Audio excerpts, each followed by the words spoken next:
Piga asigurar ngunyan kan kapulisan an matuninong na selebrasyon kan Pasko asin bagong taon. Kaya ngunyan na nanonotaran na ang dakol na mga biyahero, mas nakaalerto na ang mga otoridad.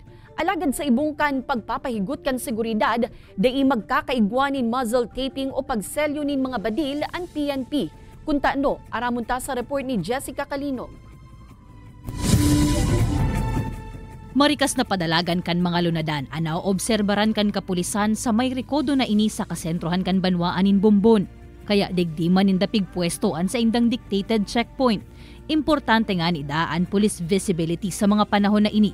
Urog na tananonotara naman ang pagdakol kan mga lunadan na nagaagi sa indang banwaan. Kasabay kan pagpurulian ngunyan na mapasko asin bagong taon.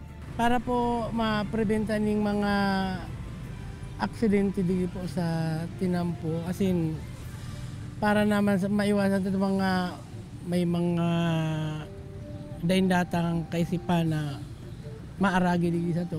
Nagpupwesto man sa iba pang lokasyon ang kapulisan para sa parehong katuyuhan. Preparado naman subuot sinda sa pagdakulpakan volume kan mga maaging lunadan.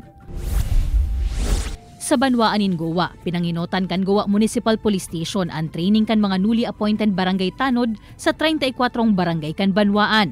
Tinukduan ang mga ininin basic invest intel, handcuffing techniques, pag-arestar asin iba pang responsibilidad sa katuninungan kan barangay. Dahil po yan magiging katabang ta kang kapulisan, magiging force multiplier po. Ngunyan maabot po na Yuletide season na aramta busy ang mga tao, nagsisimbang gabi. Mientras tanto, pirang taon naman na hinali ang muzzle taping o pagtakop sa purukan badil kan mga kapulisan tuyong holiday season. Sa ngunyan, mayo pa man subuot ng direktibang nare-resibe ang PNP regional as in provincial offices, pati na ang mga hepatura sa Kabikulan kung babaguhon ini. Alagad para sa pirang opisyal. Day naman kaipuhan panggibuhon ang muzzle taping. Aram naman kaya subuot kan kapulisan ang mga konsekwensya en kasong may magpasaway gamit an sa indang service firearms.